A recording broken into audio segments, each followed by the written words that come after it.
سر IMF سے میرا یہ سوال دوسرا ہے کہ اب کچھ لوگ کہتے ہیں کہ ہم یعنی پاکستان بننے کا مقصد تبھی سمجھیں گے جب IMF سے چھٹکارا پائیں گے.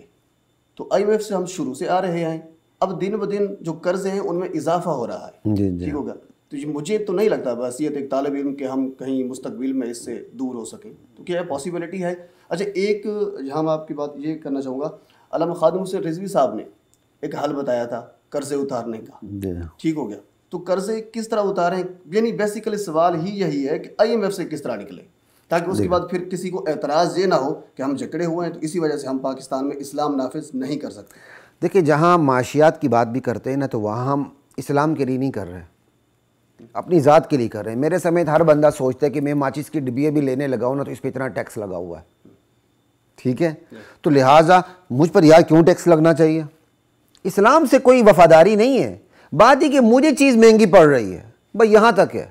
ٹھیک ہے, دیکھیں کہ اس کا سورہ قریش کے اندر اللہ تعالیٰ کہتے ہیں فَلْيَعْبُدُوا رَبَّ هَذَا الْبَيْتِ الَّذِي يَطْعَمَهُم مِّن جُوعٍ وَآمَنَهُم مِّن خَوْفٍ. اس رب کریم کی عبادت کرو جو اس بیت اللہ کا رب ہے. رب هذا البیت, وہ کون ہے؟ جو تمہیں بھوک میں کھانا کھلاتا ہے اور خوف سے تمہیں امن دیتا ہے. یہ کسی بھی کامیاب معاشرے کی دو بڑی نشانیاں ہوتی ہیں کہ اس میں امن بھی ہو, بھوک بھی نہ ہو. صحیح ہوگا. اچھا سر, بھوک سے بھی میرا میں سوال نہیں, اگلا سوال نہیں, یہ جواب مکمل ہی نہیں ہوا تو میں سوال جواب کی طرف اگلے اس پہ کیسے جائیں, اس کو مکمل کرتے ہیں. بات یہ ہے کہ سب سے پہلے آپ اللہ اور اس کے رسول کے بن جائیں, پھر معاشیات کی طرف آئیں گے تو اللہ اور رسول کے بنیں گے نا, ایک ایک چیز کو لیں گے آپ. ٹھیک ہے, جب آپ معاشی مسئلے پہ آئیں گے تو آپ نے کہا جی علامہ خادم حسین صاحب نے بھی ایک حل پیش کیا تھا. ٹھیک ہے, راکٹ مار دو, ڈمبم مار دو, یا جو بھی ہو. ٹھیک ہے, بات یہ ہے آپ 5 سال کے لیے ترقیاتی کام بند کر دیں. صحیح. ٹھیک ہے, ہمیں دکھایا جاتا ہے اورنج ٹرین, پرپل ٹرین, تو موٹر ویز, تو فلاں تھے, ٹمکانے تھے, شمکانے. یار بند کر دو, ہم بھوکے رہیں گے. جب یہ موٹر وے نہیں تھی ہم زندہ تھے, جب اورنج ٹرین نہیں تھی ہم زندہ تھے, اگر پرپل ٹرین نہیں بنے گی تو پھر بھی ہم زندہ رہیں گے. اس کو بند کر دیں, 5 سال کے لیے ترقیاتی کام بند کر دیں. کہیں ہم گھاس پھوس کھا لیں گے, روٹی کیا کہتے ہیں وہ باسی روٹی کھا لیں گے, ہم قرضہ نہیں لیں گے. بھائی نہ لینے پر تو پابندی لگاؤ نا, لینے پر تو پابندی لگاؤ. پہلے تو یہ دروازہ بند کریں.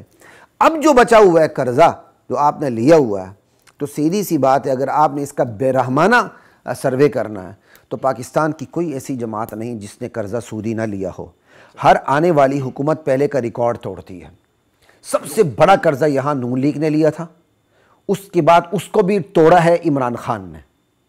نہ میں نون لیگ کا ہوں نہ میں عمران خان کا ہوں, میں تو اللہ اور اس کے رسول کی بات کرتا ہوں. نواز شریف صاحب نے مالیاتی اداروں سے قرضے لیتے ہوئے سارے ریکارڈ توڑ ڈالے تھے, اور عمران خان صاحب کہتے تھے ہم IMF کے سامنے کشکول لے کے کھڑے نہیں ہوں گے, ہم یہ قرضے نہیں لیں گے.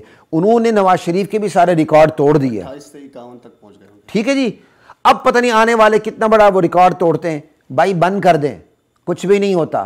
آپ اپنے ترقیاتی کام روک دیں, بس جہاں ہیں وہاں فل سٹاپ.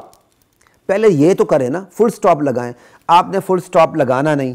آپ نے اللہ اور اس کے رسول سے جنگ کرنے میں خوف نہیں کھانا, لیکن آپ نے IMF سے جنگ کرتے ہوئے خوف کھانا ہے. تو حل تو سیدھا سادہ سا ہے یار.